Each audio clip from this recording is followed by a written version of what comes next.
Welcome back, saucers. Welcome back, you sexy, saucy people. It is a very romantic and sexy week.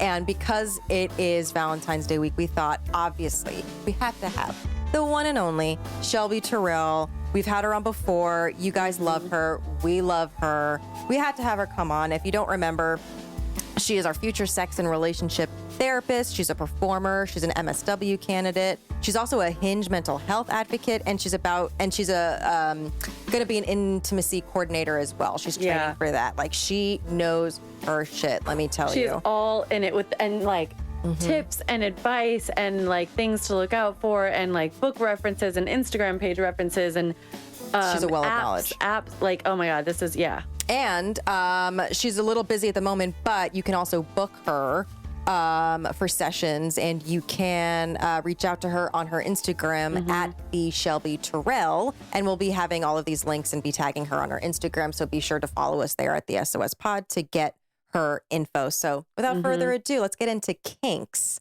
with Shelby Terrell. Welcome back, Shelby. Yeah, thank you for having me. Oh my God, it's a party when you are here. It's a party, and I was before we started recording, I was saying this, but I want to say it on air. Your episode with us that we did previously is one of our top listened to episodes in 3 years of episodes. So, and it was a more recent one. It was last year. So that says a lot about like how people love this. They love you. They love this topic, and people have a lot of questions. So thank you for coming back. Thank you for having me. It was such a pleasure. And I've continued to like share and learn and talk about what I shared with you. And so just so happy to be back. Thank you for having me. Yes. Oh my God, of course. And if you don't already know by the title, we're talking about kinks today, ladies and gentlemen. And Valentine's Day is around the corner. And we thought, obviously, we got to talk to the GOAT and the expert on this. And it was really interesting because in our research for this, we found this article that we're going to be listing in our show notes from menshealth.com on kinks and fetishes and like basically the top 10. But more specifically, you know, there are lots of different kinds of kinks out there, and it can be tough to measure how common they are. But a 2017 study in the Journal of Sexual Medicine found that nearly 50% of the general population has tried some form of specifically BDSM in their lives, like half the population. While there isn't a general consensus on how often people engage in general kinky activity, there is one for how often people fantasize about kinks. A lot of the fantasy research comes from Justin Lay-Miller, a PhD. Lay-Miller. Oh, have you heard of him before? Yeah, he actually has a really great book called Tell Me What You Want. Yes. Yeah, I highly recommend, suggest it. Okay. It's a really lovely way to like kind of think about a way to discover, building language around how to talk to people about sex and what you want. It's amazing. Yeah. So he's a research fellow at the Kinsey Institute, and in his book, Tell Me What You Want, he surveyed 4,175 Americans aged 18 to 87 about their sexual fantasies and found out exactly which kinks people were dreaming about most. So we're going to get into like basically the top 10. But what's so cool, Shelby asked her community about any kind of questions they would have when it revolving around kinks and stuff. And one of them was a really cool one was, what do you consider a level 1 kink, something that's approachable and easy for newbies? Yeah.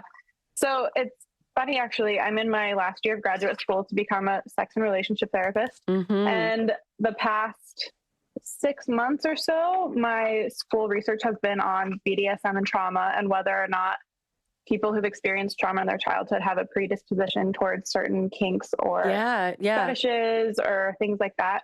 Because there are so many reasons why people would be drawn to kink or BDSM. And that can be truly because you experienced some trauma, and it's an opportunity to kind of reenact some situations or dynamics to regain power and control. Then it's just like, it's fun and it's sexy and it's exploratory. And so the reasons range. Adding on to some of those stats that Justin put in the article and you showed Alyssa, one study that I found reported that I think it was 40% of people reported that they had some interest in BDSM or kink before the age of 18. And it's really interesting. Yeah. Well, and when you think about it, like we're exposed to things constantly with a power dynamic, and that's truly what BDSM is. Yeah. BDSM stands for, it's an acronym for bondage, dominance, submission, and masochism.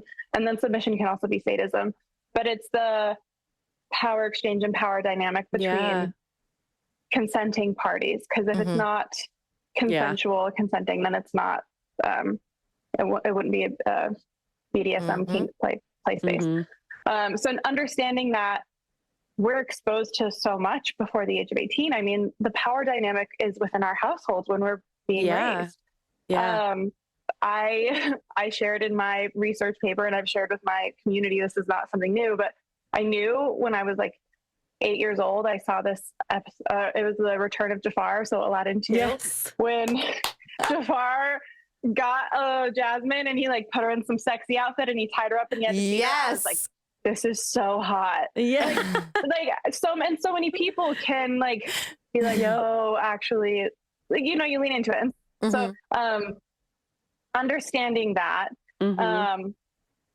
sex can be so exploratory and fun, and we're exposed to a lot of different types in the media, and especially since it's becoming more normalized since 50 Shades of Grey. And I mean, it's not the best, most accurate or healthy representation of BDSM and kink. It's good that it started the conversation and the normalization because it can be really stigmatized, and there is some shame in that for various reasons. So when people think about ways to start getting into kink and BDSM, it's kind of identifying what you're doing right now. And there's a space, there's like vanilla sex, and that's really subjective because an example is like anal sex is pretty vanilla for the gay community, but it can be fairly like spicy for other people in that, you know, in other demographics, and so, or other relationships. And so it's thinking about the range of what is vanilla, what is spicy. And then as soon as you start getting into a power play and a power exchange, then that's when it becomes BDSM. And so if you're exploring with yourself, it could be something like playing with different toys, different sensation plays. If you're with a partner, it could be spanking or impact play. And that could go from your hand to a toy to a flogger. Like being blindfolded and exploring different sensations and like ice can be more of a spicy thing. And again, for some people that's totally vanilla.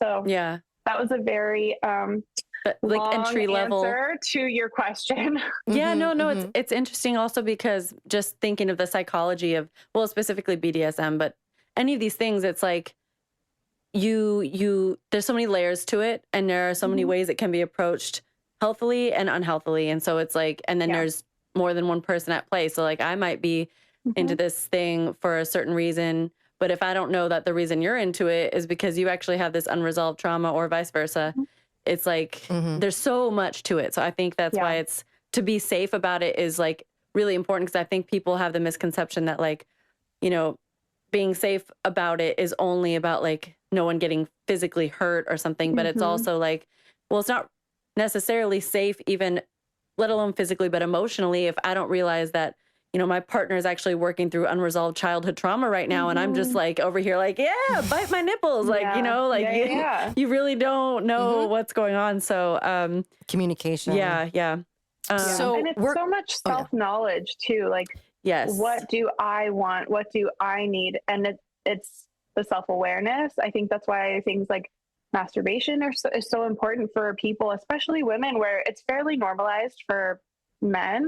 And I know I'm using very gendered language right now, but or like binary language. So excuse that. But it's fairly normalized for men, but for women, it's not. And so when we get into sex with another partner or partners, then we don't always know what we want. Right. Going back to Justin Lee Miller's title of his book, Tell Me What You Want. Sometimes people don't have the language. And so something that I'm really drawn to about kink and BDSM is it requires so much self-exploration and understanding and the ability to communicate and consent and being able to lean into consent. That's the most communication and consent are paramount in this world. And also there's a lot, you have to set your ego aside if you're going to be in a relationship like that, where you're open to someone telling you what they want, because a lot of times it can immediately like kill someone's ego of like, oh, she's telling me to do this, that must mean I'm not doing it right, or I'm not good at it, or she thinks I don't know what I'm.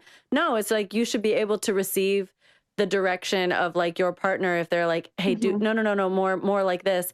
It's not like a criticism or because that can kill the vibe if somebody's fragile about it like that. Like, oh no, I guess I'm not good at this, and so communication is top. Well, of and it it's all. how you communicate too. It's not like it's so much about it's about your partner being able to be like, how does that feel, and having some basic awareness of, do you like it rougher, more gentle, harder, softer, and being open to that. And then when you're specifically in a kink or BDSM scene, and I can talk about this later, there's a post scene breakdown basically where you talk about what you liked, what you wanted more of, what felt really good. And then you can be like, you know what, I really like more of this. And so instead of being like, I don't like it when you bite my nipples, you can be like, I really like it when you're like soft and gentle. Yeah. Maybe next time we can go do that. Instead of saying what didn't work, ask for more of what does work.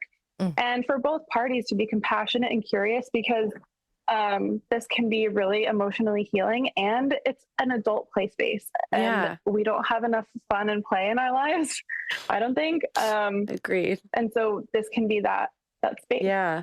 I think it's so interesting how much, how prevalent sex is in our culture, right? Especially American culture, sex sells naturally. But the conversations around it, around consent and around especially, I'm using binary terms, what women want is just so naturally stigmatized in general. Yeah. It's like, it's so, I feel like it's more male gaze centric when it comes to how sex is presented. But even the fact of like, sex is over once the man orgasms.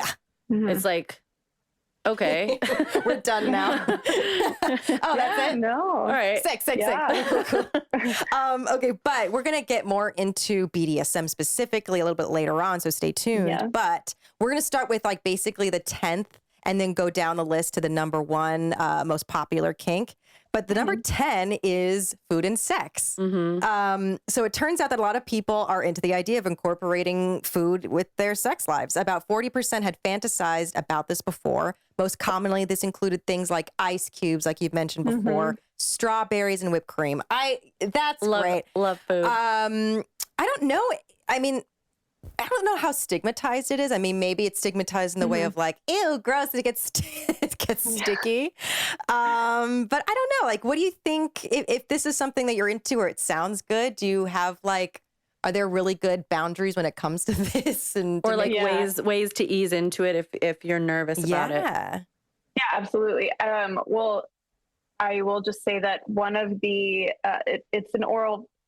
For some people, it's about the oral aspect of it, right? So much of sex is about, it's a sensory experience. It's a taste experience. You use your mouth to kiss, you use it for oral sex, and you use it to speak to your partner. So engaging with it that way can be very sexy for some people. If it's something that you're curious about, I suggest like, don't do like sticky shit. Don't do really crumbly shit. Like really think about, hygiene is a thing.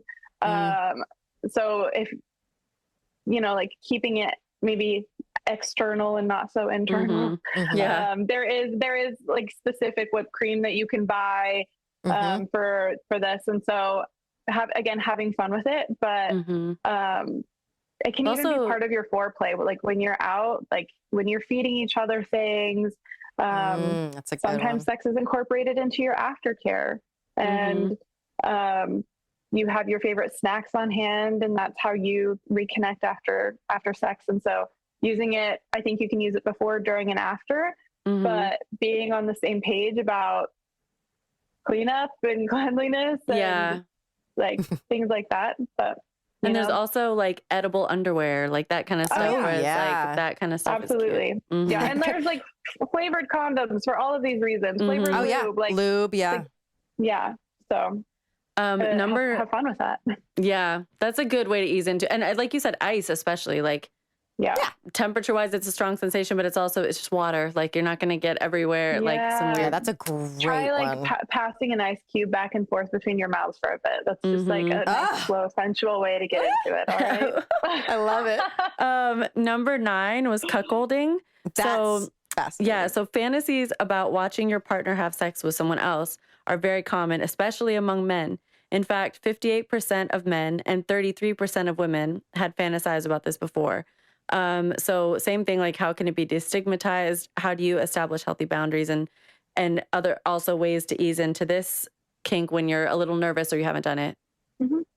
Yeah. I also want to preface all of this by saying all fantasies are fantasies, and that doesn't necessarily mean that people want to actually make them a reality. That's true. That's a really good point. Yeah.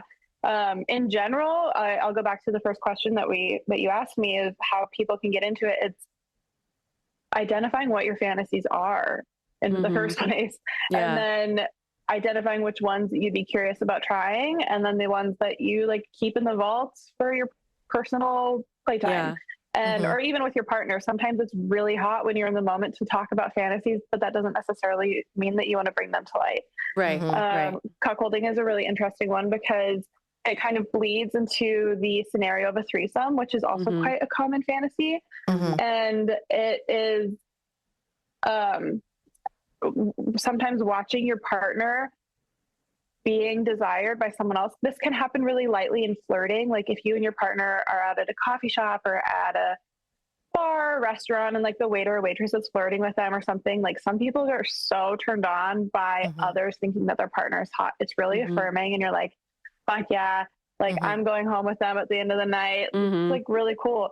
For others, it's not their thing. And also totally valid. So the first thing I would say is, if this is a curiosity of yours, kind of identify what it is that you're drawn to. Is it because you, and then like to get into a more psychological aspect of it, some people really like this like humiliation aspect of it. There's parts of our psyche that we don't always engage with in our daily life. And sometimes in a scene or in sex, we get to be someone else, where you get to experience different things. Again, it's a play space. And so if it's a stereotype for a reason. There are like super powerful people who are CEOs in the daytime, and then at nighttime they are subs and they love to be told what to do. And it's just like, it's a role-playing scenario a lot of the time. And so sometimes people like to not get what they want in the bedroom. And so if this is a fantasy of yours, it's identifying what about it is so hot to you. If it's actually something that you want to do, talking openly with your partner about it in a non-judgmental, compassionate, and curious way. And then if it's something that you'd like to do, and we can touch on this later, is either you can hire a sex worker. Sex workers are great to bring into the room if you're looking for something that's like they're professionals. They know what they know what they're doing, and then you can be like, "This is a fantasy. This is what we want to execute," and then they'll help you make it happen in a really safe container. Or you can get on. There's certain apps and certain kink-friendly sites, and you just meet people and communicate and create the scene. It's a collaboration, and then there, like within that, there's like certain boundaries that you can negotiate between what you're comfortable with. Sometimes it's just watching your partner make out with someone else, and maybe that's like an easy entry point. Flirting. Let's start with flirting, and then kissing, and then like other things. So I think people think of like vanilla and then BDSM or like some super hard behaviors, but there's so many things and so many nuances in between that you can play with. So starting there. Those are all really good ideas and suggestions. And when you were talking about like how people usually like what they don't get in real life and they'll take the opposite to the bedroom, that is why in 50 Shades of Grey, I just didn't buy that he was a dom. I was like, no way would he be a dom in the bedroom. Like, he's like this high empowered like billionaire in real life that just is like a boss and gets what he wants. I don't know. Yeah. Oh yeah. And you look at the phenomenon of that entire book and movie and why it was so impactful is because people have these fantasies. They just like, we don't talk about it. Yeah. And it's so stigmatized. And so it's a way for people to be like, oh, okay, this is not just me and my world in my head, because a lot of times partners don't even have these conversations. Right. And Right. then I see it happen in my therapy practice. People have been together for 7, 8, 9 years. And then you cultivate a conversation around curiosities and they're like, oh, I'm curious about that too. And then it reignites this entire sexual exploration for these two people who do each other's laundry and share. Right. it. You could have been doing this the whole time. You're around each other all the time. And it's just like, I just never want to get to a point. I'm also very like, personally, I'm just very connected to my sexuality and a very sexual person. And I know it varies in a lot of people. A lot of people really don't need it that much, but that's like such a core part of who I am. So I'm like, I never, one of my biggest fears is like ending, which is how I know it won't ever happen. But like, I would never want to be in a relationship where it just like, of course there are ebbs and flows and there's things that's normal. It's not like it's all fire all the time, but to like get into something where you're just like decades in with somebody and then you're wanting this and they're wanting this and no one talks about it. And then it's just like, that is actually, that sounds like actual hell to me. And it happens all the time. It's not like a moral thing. Like I would never, but it's like, I know you have to consciously every day, both of you choose to not get there because it's like constant communication. And like those things also change, like things I wanted to do in college with my boyfriend.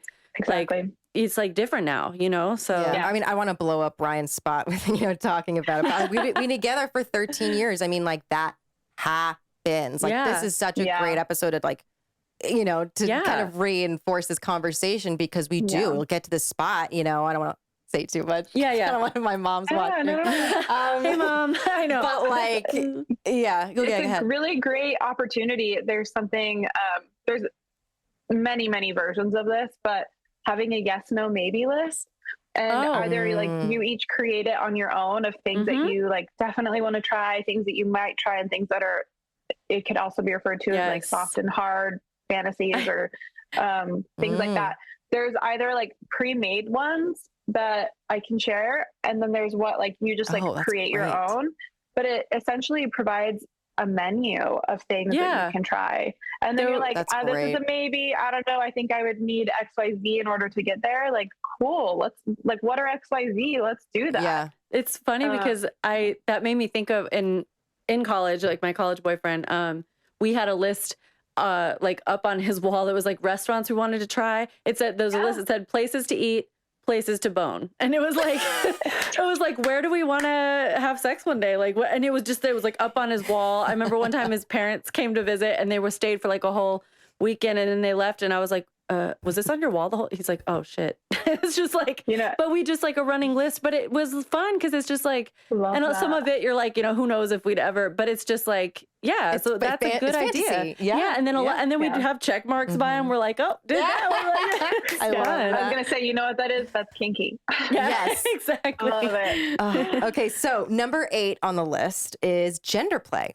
So a lot of cisgender people use their fantasies as a way of exploring their gender role and or expression. For example, about 1 in 4 cis persons had fantasized about cross-dressing, while about 1 in 3 had fantasized about trading bodies with someone of another sex.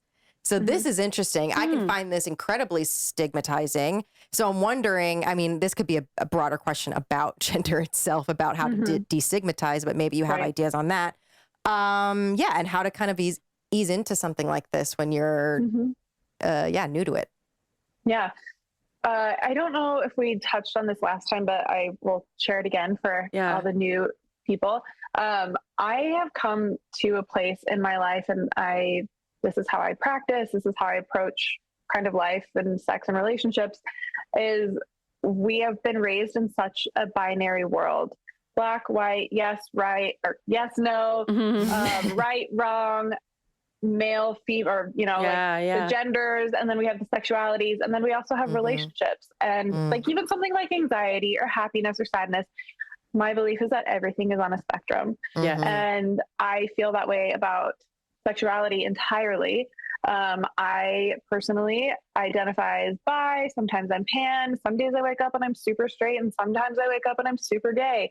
And it's about having that compassion and curiosity for myself to be curious about where I'm at on the spectrum. Yeah. I think that about relationships, and different times in my life, I'm more monogamous, and that's a lot of where I'm at with my time and what I'm available for emotionally, or the person that I'm with. And like right now I'm single, and I'm kind of doing like a solo poly thing, which is also known as dating, casually. But it's like consenting. Everyone knows that, like, if I go out on a date with someone, they know that I'm also dating other people. And so that's a way of practicing solo poly. But then there are people who are swingers, or they are like non-monogamous. Other people are polyamorous. But again, that's a spectrum, and it changes over time. And so looking at something like gender play, that's kind of how I approach it when I think about it, because we each inherently have these different characteristics. And I think because we've been raised and exist in such a binary culture, we experience certain characteristics with certain gender types. And so when you can bring certain things into the bedroom, you experience different aspects of different genders. And so I think there's different ways to experience it. If you specifically go in with the desire to, and I, like, for some people, I could be way off on this, but for me, like, using a strap on could be a form of experiencing or playing with gender. Maybe even just feeling more submissive could feel like a different gender. And it's just a really interesting thing, because at the end of the day, it's your gender identity is how you feel, right? It's not a biological thing. That's what your biological sex. Gender is something that we inherently believe it's our like soul and our essence. And so if you are what does that look like for a non-binary person? What does that look like for gender expansive folks? Or it's really interesting, because it kind of like gender play kind of is both pinpointing you somewhere and also allowing you to ride that spectrum. And so it can be really freeing and really exploratory, and a safe place to explore, especially if you're in the midst of your exploration with your gender. Yeah. Amazing. Number 7 is furries. So about 9% said they had fantasized about dressing up as an animal to have sex. Did you know about furries before? Yeah, I've heard about them, and I actually don't know. So Shelby, maybe you know the answer to this. One of my friends, I was having lunch with him, and he was like, "Have you heard about furries?" And I was like, "Yeah." What do you mean you haven't heard about furries? Like, yeah, of course. And he's like, but, and I don't know the answer to this question. He was like, but I know they dress up as animals to have sex, or in general, sometimes just in life. But he's like, but do they want to have sex also with actual animals? And I was like, that feels different to me, but I don't know. Is that in with furries? Like, but anyway, well, so that's the number 7. That's actually called something else. That's what is it? Bestiality. Bestiality. I was like, that feel, and he's like, but what if they also want to be? Do they identify as that animal? I was like, I don't have the answer to all these questions. The stigma attached to it that we can. So how can it be destigmatized? Same things, like, you know, ways to enter it if you're nervous, and also healthy boundaries. You know. So again, I've shared this on my Instagram, but I don't think I've said it with you both. In the kink community, there's a phrase, "Don't yuck someone's yum." Oh yeah. And it's like, you might like Italian food, you might like Mexican food, I might want seafood, but like, you know, we can all make it work. We can figure it out. Right. Like, no kink shaming. No kink shaming. Right. And so furries are really interesting, because it is one that less people engage with. But it does have that stigma because of the animal aspect and the confusion, or sometimes around bestiality. But when it's a furry, it's again about role playing. It's adapting a different role, a different persona, and sometimes it's what gets people off. I've heard about people really. There's an aspect in BDSM, again, with the power dynamic and like wearing a leash, and sometimes like there's aspects of this adapting the role of an animal where there is still this power dynamic going on. So there's a core of it there. But then being able to like dress up and play, like sometimes people want to dress up as school teachers and students.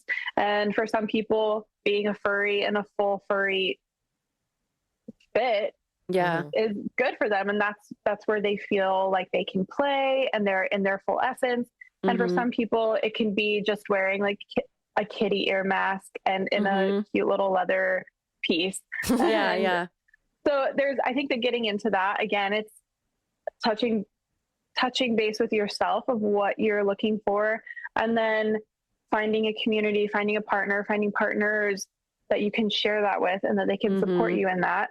And so much about it is, as long as you have communication and consenting partners, then like the world is your oyster. I mean, that's really like, for adults, that's really what Halloween is. Like that's really what it is. It's like, I want to be a sexy fairy. Like I want to be a doctor. I want to be that's like all, you know, not always, but it's like a sexual fantasy, like free for all that everybody's just like, I'm a woodland nymph. I'm a dog. I'm like, it's okay. And it's like the one day, everyone like kind of taps into that.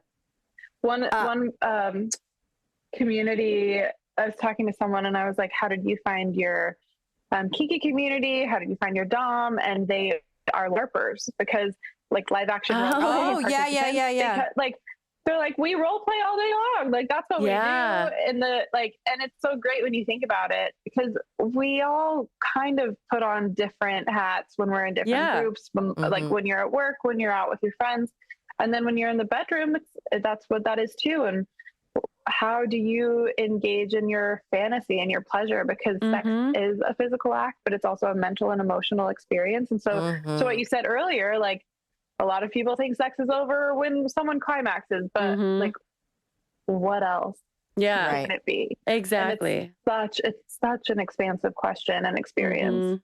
And there's like so many, this is a little bit, then we'll go back to the number, but there's so many other like things that can add to the experience. Like if like before, say you're going to see your partner like later that night and you're having date night and you know that, but like you're both at work that day or you're doing your own things. It's like 100% should be texting dirty all day. Like not even on a date night, like just in life. Like I'm a firm believer, like, foreplay should happen. The text threads, I want to be just like vacillating between like, how are you feeling? What are you going? I'm so sorry that happened. Or I'm really sad about that. Nude.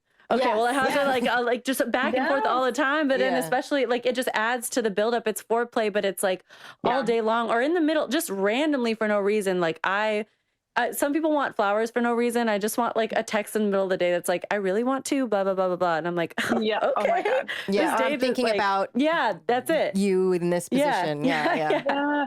There's two quotes I want to share from Esther Perel. The first one is, sex isn't a thing you do, it's a place you go. Oh, I love that. Damn, I feel love that. Bones. Wait, that's an episode title. Oh my God. Sex isn't a thing you do. It's a place you go. Yeah. Thank you, Esther. She's queen. The other thing that she also said this was, foreplay begins the moment orgasm ends or something. I'll like find it and said it, but it's exactly to that point. It's like people, and I said this on Instagram somewhere. I was like, a good exercise for everyone, whether you're a couple or a throuple or single, whatever your situation is, what is sex to you? Like write it down and then compare it with your partner or partners. It could align and it could not, but like, what is sex to you? And then on a separate list, what is intimacy to you? Because if our sex is different, then like, where can we align and where can we explore with each other? And then it's another yes, no, maybe list. But it's really interesting. Like, is it in the eye contact that we make in a room across a party? Is it how I touch you when I'm walking past you while you're cooking dinner? Or because I was with someone one time and they were like, yeah, but we didn't have sex because there was no penetration. And I was like, well, like lesbians, like, what are you talking about? Right. It blew my mind because I was like, that's such a it's such a rigid narrow way of thinking definition, about sex and of what intimacy. Yeah. sex is. And so, That's interesting. Oh my God. I It's love that endlessly quote. fascinating. Yeah. Okay. So we're number six, right? Okay. Number 6 is age play. So some of his participants fantasized about taking on different roles and ages. For example, 11% had fantasized about dressing up or acting as a child. So this is an interesting one. And I want to think that this is as stigmatized as I think I have it in my head. And I don't want to kink shame. That's not what I want to be. But I think as far as my knowledge about it, and like kind of perception of it, like I can maybe I don't know, have my own biases about like what can that bleed into, and what is it? Where does it come from? Where does it come from? But again, this is a healthy, safe space. I don't want anyone listening to this to think that I'm shaming. So for you, in your experience, how can this specific kink be destigmatized, and what are boundaries associated in? Easy ways to I do think this is definitely one of the more stigmatized ones. It can be really, especially in dom sub dynamics where titles are used like daddy and what that means. And in my experience, I know one dom who uses and prefers the title daddy, but it is not related to age play at all. It's about the characteristics and traits of that figure of caretaking and supporting and doing all of those things. And so there's no age play in that. Again, no shame or judgment around that. But from my understanding, I don't have any personal experience with age play, but it is that opportunity to tap back into some of those places that maybe you feel like you're more able to let go and be free and playful and joyous. And I did read one account of someone who, badass person in their 40s, like the CEO of a company, but when they were with their dom, they wanted to just like have sex, eat peanut butter and jelly sandwiches, and color in a coloring book. Like that was their like thing that they wanted to do because it felt very like fulfilling and loving, and they didn't get to have those connecting childlike playful experiences when they were growing up. And so understanding that it is a play space, but then if you want to bring in these elements of recreating or taking ownership or that's my understanding of it. But again, I think that a way to destigmatize it is there's lots of support groups and communities. There are ways to connect with people who engage in age play in a really comprehensive, ethical way. And again, if everyone is a consenting party, then don't yuck someone's yum. Like, right. If you know where it's coming from, why, and you're communicating. That's what it is. Like where, So as a therapist, I wonder, do you think that specifically maybe with age play, but other kinks can be involved in this too.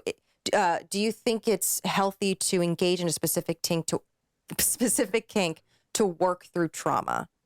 Yeah, absolutely. I think that trauma is such a complex thing. And I've been in my education, both in intimacy coordination and in therapy and sex therapy and things, kind of approaching people through the lens, a trauma-informed lens, which means that everyone has experienced trauma either individually or secondhand. And when we talk about trauma, it can be big T, little t. Let's talk about COVID. That was traumatic for the entire world. Right. And so, and that you have isolation, you have grieving an old way of the world, like so much is wrapped up just in that. And then that doesn't even touch any other type of trauma, whether that's childhood, mental, physical, emotional, sexual, it can be so many things. And so for some people, working through their trauma through sex and kink and BDSM can be incredibly healing. If someone was sexually assaulted and then they find a partner or partners where they can communicate, and I think that this is all paired with something like talk therapy, of course, but if they can communicate what their intentions are, what their desires are, you have a consultation, that you clearly set the parameters of the scene so that there's no surprises. It's creating a container for you to have a reenactment to whatever degree you want. It just is about reclaiming power and having control over a situation that you initially did not have control over. Yeah. And then there's, you build in aftercare, which can look like anything from cuddling to a movie to food. And it's a true time of connection and processing and debriefing. But again, for some other people, that's doing like psychedelic psychotherapy, that's doing EMDR, that's doing all of these other things. And so for some people, kink, sex, BDSM is a way of healing and processing. And for other people, it's not. But it just is another tool and another avenue. Yeah. And if you're a partner of someone that, you know, has experienced certain trauma and maybe is suggesting something or asking something to do, and you know, in the bedroom when it comes to kinks and trying something new, and you can sense that it is, whether indirectly or directly, this is vocalized, it's a way for them to process, that their partner wants to process their trauma through this kink, and that other partner feels uncomfortable. Advice for that partner, would it be as far as like maybe couples therapy or just having really healthy communication about it? Like, I wonder, maybe like even the partner of that maybe could be, you know, scared or nervous to do that. Sure. Yeah. It can be triggering for both parties. And in that situation, I definitely think couples therapy should be part of everyone's repertoire. Even like without you should not have to have a crisis in order to go to couples therapy. You go to the dentist twice a year, you go get physical, you get therapy for yourself and for your relationship, just to have, it's like a tune-up. So destigmatizing that. And then if the partner or partners are not comfortable engaging in a reenactment of some sort for various reasons, I would suggest, I mean, always over communication, compassionate, curious communication, couples therapy. But then that could be an opportunity where you talk about, again, hiring a sex worker. How can we, if this is something like we can engage with that way, or in some couples, the reason that they open their marriage is because their sexual appetites are different. And so if you can find a partner who is able to help you with that, maybe that's an opportunity to explore opening the marriage for that reason. There's so many ways to navigate that, but if everyone is on the same page in communication and you have the tools in place, then there are ways to navigate that for sure. That's great. Number 5 is exhibitionism. Love it. Yeah, I know. A lot of people fantasize about putting on a show. Specifically, 42% reported having a fantasy about publicly exposing themselves or having sex in front of an audience. Distinguishing between consensual and non-consensual exhibitionism in the survey, 42% refers to cases where there is a consenting audience. Okay, so that 42% that is consensual exhibitionism. That wanted to have sex in front of an audience. It's a consenting audience. You're not just walking out into Times Square. Yeah, but But about 10% had fantasized about the non-consensual form, such as when they flash a stranger or masturbate in public.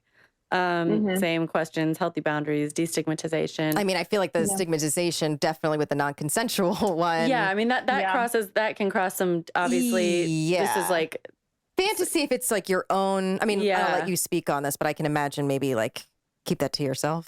It's an interesting thing, right? Because the wearable vibrator that you might be wearing, that you and your partner are out to dinner and your partner is playing with the app, and like the people in the restaurant don't know, but that is an experience of that you two are sharing. And so in my opinion, personal opinion, that is hot. That's hot. Like, To do it. Like it's your own little secret. You're not like exposing yourself. You're not having a Harry and Sally moment. You're like engaging in that thing with your partner. Of course, I don't know.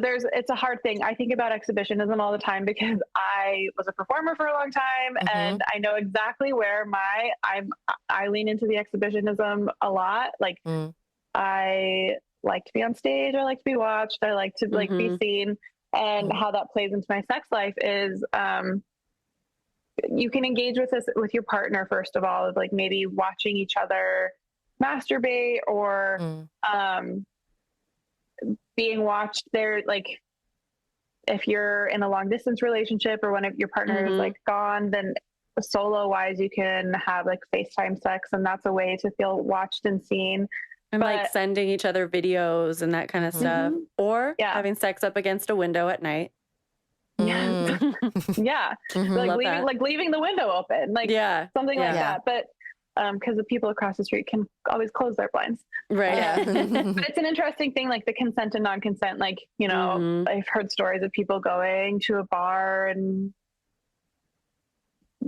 like, you know, like people like engage and like have hand stuff under the table. It just like secret between you two. And so as long as there's no boundaries being crossed for other people, I think that that's a line to play with.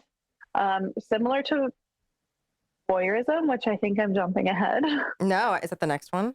I think so. Yep, it is. Oh, it is. We Perfect. can lead Let's talk into about it. that. So voyeurism, fantasies about watching someone else undress or have sex are very common. 60% reported having fantasized about this before, although men had more voyeurism fantasies than did women, which is wild. I don't know. Like, well, because it's just like romanticized more to like a woman undressing versus a man undressing. It's like, okay. Yeah. Because women are also more commonly sexualized and fetishized than men are. And so that the male statistic gaze doesn't surprise me necessarily, but there are many ways that voyeurs can fulfill that fantasy, whether you're going to a strip club or going to see burlesque or there's lots of ways to fulfill that. You can get on OnlyFans and watch a live. Like sometimes those are just really easy ways to engage and destigmatize that. And there are some really incredibly like talented, ethical platforms that you can engage in those sites with. And so doing that, but then I think, you know, where it crosses the line is the lack of consent. If someone, again, let's use this opportunity, like if someone is having sex and they leave the window open, they probably want to be watched. Right. And so like, but if you're like sneaking around a corner and you're purposefully spying, that's when it crosses the boundary and it's not okay.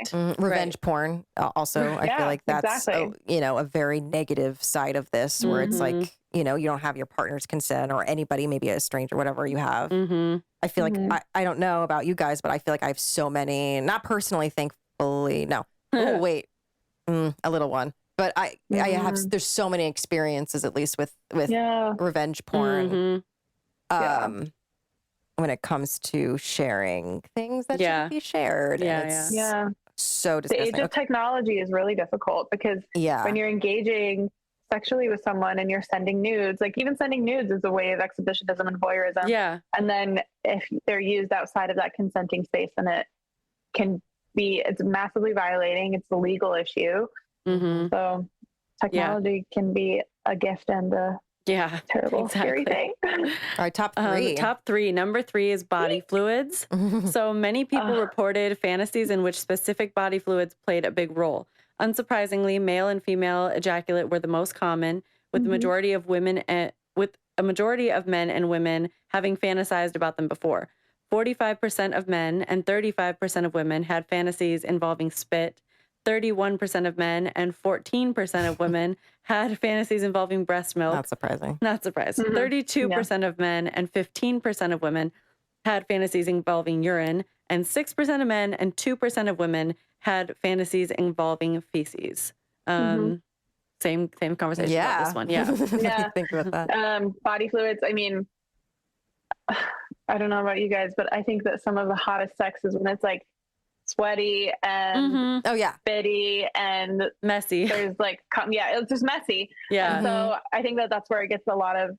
I'm more of a body fluid person versus a food person. Self-disclosure, but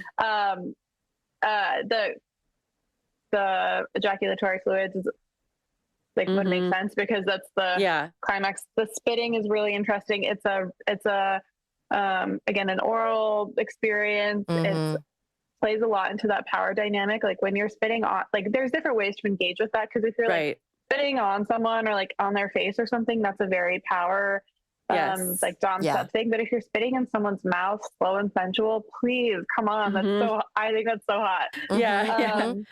It's like there's so many layers to how it can be exactly felt and interpreted. and so it's being curious and playing with that. And then the breast milk, like our first experience with like our mothers and nutrition, and there's all of this stuff with, I don't want to get Freudian, but yeah, like, I know. I was gonna say Freudian. Yep. There's a very Freud thing. Yeah. I don't know too much. I forget the, like, these are referred to as paraphilias in the, like psychology world. I forget the technical term. I think it's urophilia, or water sports for piss play. And so I don't know too much about those, but again, consenting parties, there's like waterproof blankets and sheets that you can get for your bed. I would say maybe practice in the shower, start there. But for some people, it's really like a freeing experience to just like be your full, complete, total self. Yeah. And if you have a partner or partners who are down to explore that with you, then Amen.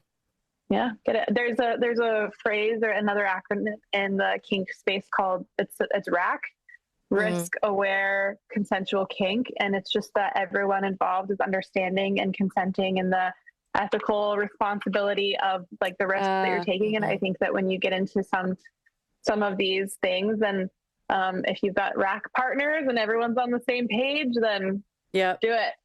Yeah, exactly. I wish there was more.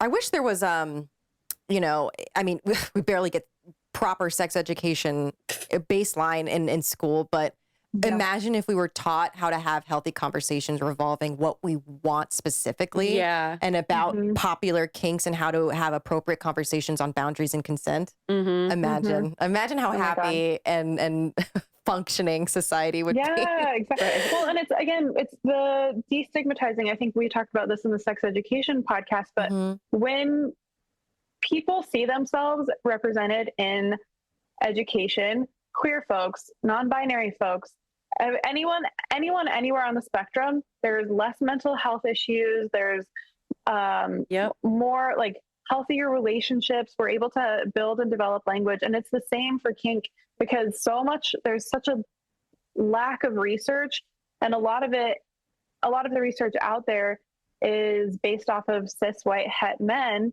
because a lot of other groups are afraid of the stigma or afraid of the shame, or the research wasn't made available to them. Yeah. And so it's pretty like off too. One research study said that 20 to 65% of people have fantasies with BDSM. And I was like, 20 to 60%, that's a massive range. Yeah. Huge. We don't know. People don't always like feel comfortable being open and honest. So I think that normalizing it and having these conversations, and also like having the conversation and then reflecting back and having the conversation with yourself is huge. Exactly. So number 2 is fetishes. So fetish fantasies involve a focus on specific objects like boots or stockings, or non-genital body parts like feet or armpits. 45% reported having a fetish fantasy before, with men reporting more such fantasies than women. The single most common fetish fantasy involved feet, with about 1 in 7 adults saying they'd had a fantasy in which feet or toes played a significant role. I mean, definitely have heard about feet. I've been wanting to start an OnlyFans for my feet for so long. Yes. Because There's I know Feet the Finder. market. Just do Feet Finder. Oh yeah, Feet Finder. Yeah. Fetishes so kinks are different than fetishes. Fetishes are based off of a like inanimate object or like a non-genital part of the body. And again, it's just consenting parties, as long as no one is getting hurt, communication. And then I think that it's making sure like you're checking in that it's not like overtaking your entire sexual component in life, and like really exploring the relationship to it and what it is. And that can change over time, being really curious about it. But fetishes can be super fun. Like if you have a stocking fetish or a shoe fetish, like lean into that. That can be a really a cool thing for you and your partner to connect on and play with. I mean, if you've ever seen a Tarantino film, you know, he probably He likes his feet. There's so many shots of women's feet. Yes. Yeah. It's not subtle. So the number one, of course, is BDSM. Yep. So bondage, discipline, dominance, submission, and sadism, masochism is the most fantasized about kink. So 93% of men and 96% of women had fantasized. This is the only one I think where the percentage of women was higher in any of these, like, oh yeah, I feel like, because so 96% of women had fantasized about some aspect of BDSM before. And then there were a couple questions that your community sent in regarding BDSM. So, we can talk about it in general, of course, but then also how to create a sacred space for proper dom sub protocol. That was a question somebody asked. Yeah. I think that also leans into how, like, it's kind of like you can branch off into a couple different things of like how to find a dom.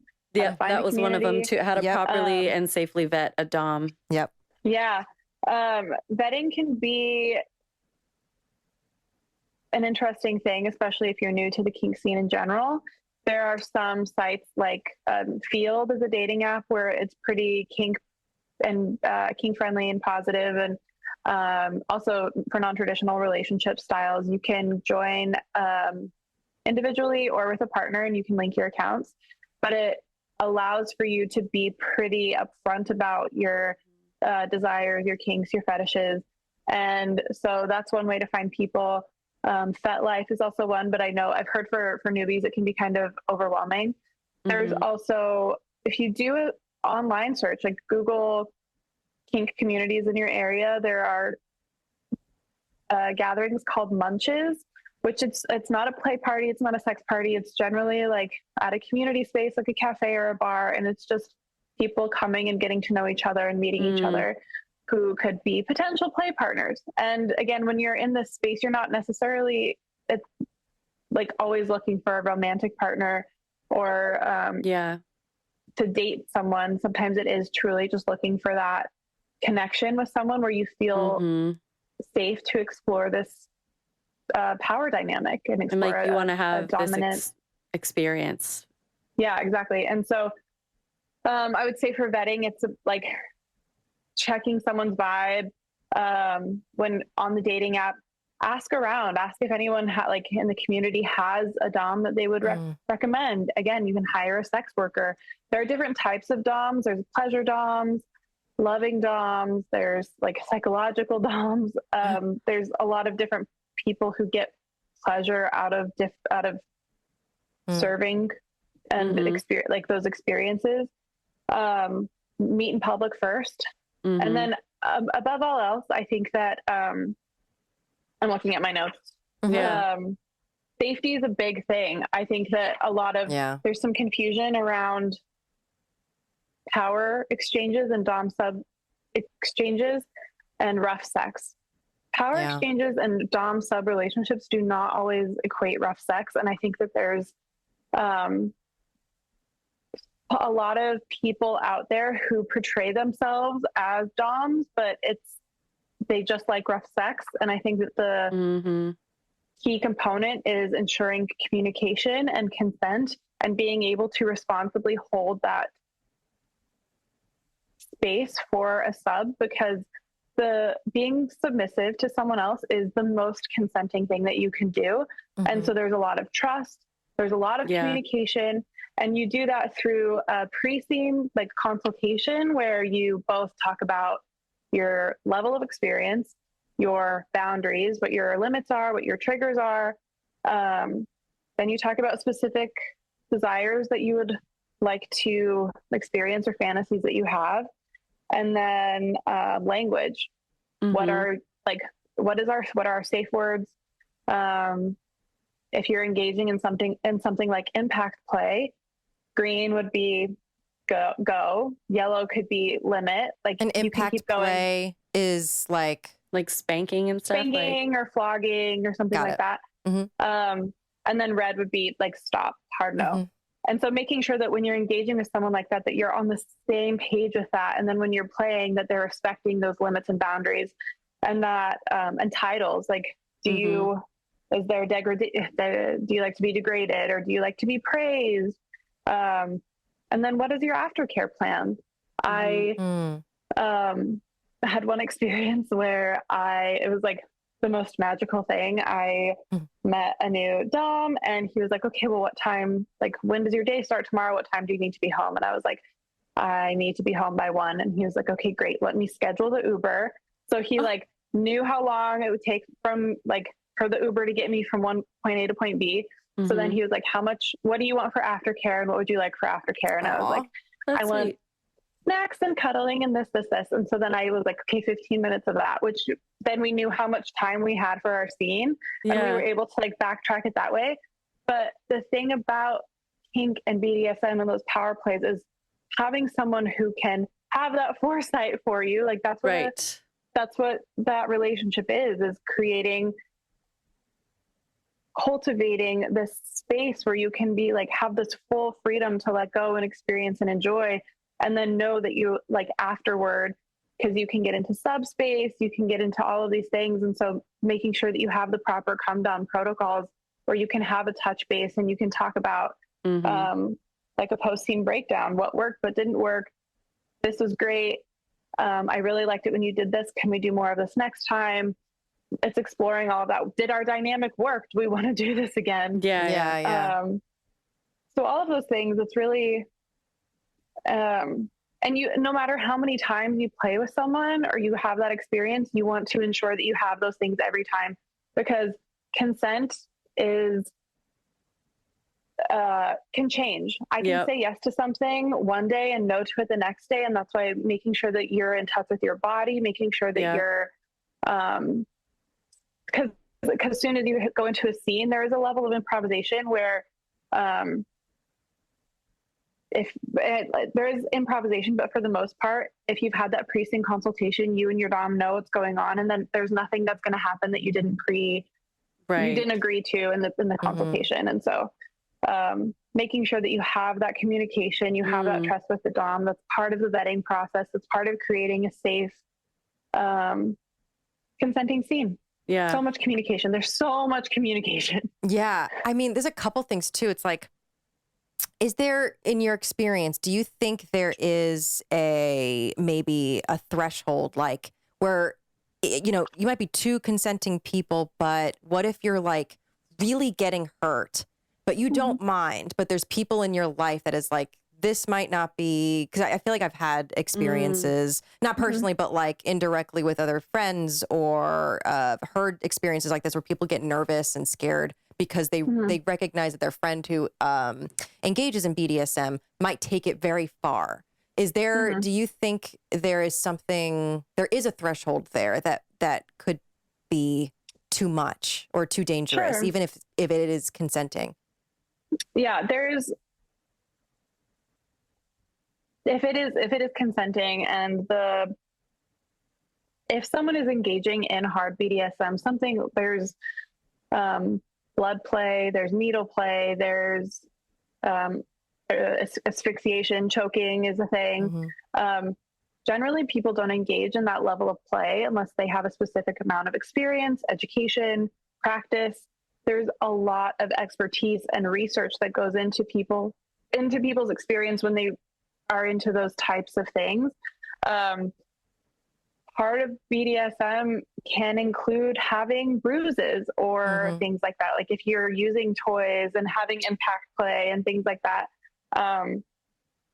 that will come up. But those, again, are the parts of the consenting parties involved.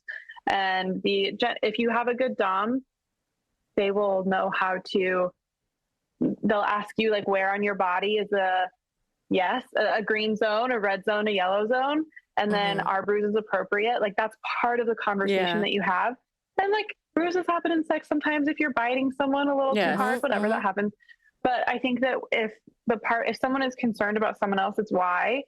Is it the relationship dynamic, manipulation involved? But generally, I would say it depends on why. It's very contextual and subjective. Right. If you actually fear for you fear that their partner is not gonna like keep it safe, or like I don't know, like you feel like they're physically in danger, and maybe that kind of indicates that you think maybe they're not on the same It's like page. maybe beyond the sex part of it, it's like in their life, like you said, there's manipulation, there's a control aspect that's beyond the bedroom that you've noticed. Yeah. Yeah. If they're like, I think that's one of the reasons too that the BDSM and kink community is stigmatized a lot.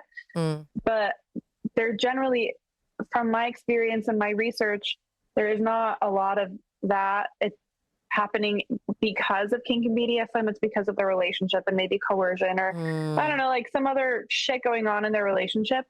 But people who engage in kink and BDSM are very like community focused. They're very communicative. They're very, it's about pleasure. It's about play. It's about showing and sharing these parts of ourselves that we don't generally get to and that aren't celebrated. It's a space to celebrate those parts of us. Yeah. And, you know, it's like, if this is a part of yourself and a part of your life, there's research, there's community, there's books and podcasts and having those conversations to engage with and, you know, prepare yourself and give yourself that knowledge.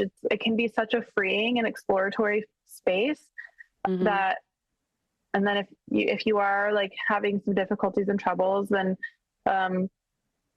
your consent and you're not like feeling like your consent is being respected, then that's when it becomes a problem, of course. Yeah. That reminded me too, you have recommendations, you have some book recommendations. Yes. Oh my God. Well, this one is great for people who are trying to figure out what is going on with her. Like Jordan got me that. Come As You Are. It's a really lovely book to start to figure out and explore with yourself and your body. I've heard so many people talk about that book and like, highly recommend. Ethical Slut is really a great book. It's helping to reclaim the word slut for anyone who identifies that way. It talks about kink, BDSM. It talks about open relationships, and it's not trying to convince anyone of any of these things. It's just about bearing yourself, like giving yourself the knowledge that there are other ways of living out there besides monogamous vanilla sex. And the same authors, Janet Hardy and Dossie Easton also wrote the New Topping and New Bottoming book. Topping and bottoming are other ways of saying dom and sub. And so this is also a great entry point for newbies. If you're curious, if you're like, am I a top or a bottom? I would also recommend going to bdsmtest.org.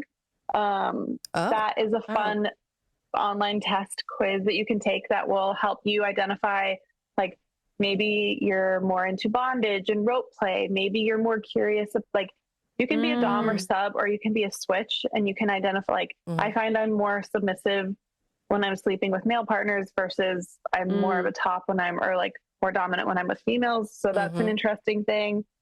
Playing Well with Others is a really great book. The Ultimate Guide to Kink is really fun. Perfect. And then if you're, I don't know, The Loving Dominant is really good too. It just is more language, more ideas of what to do.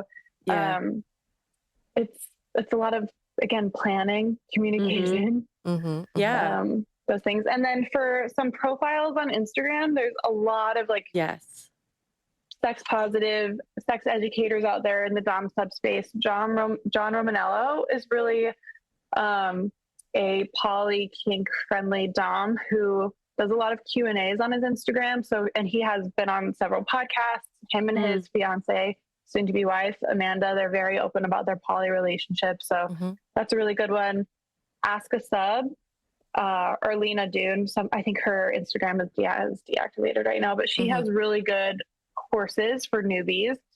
The Right cool. Rachel, her name is Rachel Wright, but on Instagram, she's the Right Rachel. She's a fellow queer, kinky, poly, sex therapist with a podcast. You can follow me. Lots of different ways to become more familiar, normalize. And then like Google what's in your area. There's lots of munches. There's a lot of meetups. Get on the apps, talk to people, be curious. And also people now, because last time we interviewed you, you weren't doing this, but now people can actually book with you, right? Oh, yeah. Yeah. So how do they, what do you offer? And then how do they do that? Yeah. So right now I will be graduating in May. So my books are a little tight right now, but in a few months they'll be open, and you can reach out to Cobb Psychotherapy and book with me. I do individual and couples therapy. I primarily serve the queer population and folks who are in non-traditional relationship styles, but I'm happy to see any and everyone who are exploring the ranges of their spectrums, whether it's in relationships or gender or sexuality. Amazing. Yeah. That's amazing. Cause we have, like I said, we're one of our most popular episodes. And so the fact that people can actually now reach out to you and engage with you and have sessions with you is amazing. There needs to be more Shelbys in the world. Yeah, for sure. Thank you so much. Instagram, I'm sharing my sex science and psychedelics I try to do it every Sunday, but as much as I'm doing my like sex therapy, I'm also exploring psychedelic assisted psychotherapy. Ooh. And someday I will merge the two. Yes, I love that. That's amazing. Great. That's really, wow, that's fascinating. Thank you so much for coming on again. It's amazing. Thank you. You're amazing. We love you. Learned so much. Are definitely going to want you back. Yeah. So get prepared. Oh my God, I can't wait. Get prepared. What else? I feel like we could talk about these things forever. I could talk to you two forever. Can we just keep going? Wow, I just want to record like 6 more consecutive episodes with her. I have so many oh my God, it's such a fascinating conversation because the psychology that comes behind it, the stigma that is behind all of it, and like our own predisposed preconceived notions about it and biases. It's really something to challenge yourself and find out what you like. And the first thing is communicating with yourself first, and then to your consenting partner. And I think the psychology of it fascinates me because it is the why of everything, which is when it becomes dangerous is obviously if you don't know your partner's why, but a lot of times it's like if you don't have enough self-awareness to like, why am I drawn to this? Not that I shouldn't be, but why am I? Because that will then determine like, my partner needs to know that. And also like what my end goal is. Am I trying to work through something, or is this purely like for fun? Or it's just the psychology alone is fascinating. Yeah. As long as your kink and what you're into is consensual. Yeah. Like there is no should. There is no should. It's just... You do what you feel comfortable. You do you, boo boo. You. This is a safe space, and we hope you learned things. That we hope you continue to question the things that you like. And I hopefully this week you get to practice some of the stuff with your partner or yourself. Have fun. Yeah. And that's pretty much that's pretty much it. Follow us on Instagram at the SOS Pod, Apple Podcasts, Google, YouTube, what the heck? I meant to say Spotify. No, Google too. Okay, yeah, Google Podcast. Oh, Google Podcast. Google us. I don't know. Just Google us. God, we're tired. And then we're also on Patreon, so you could donate $3, $7, or $11 a month to help support us, the growth of our show, and you get special little treats and bonuses for different tiers.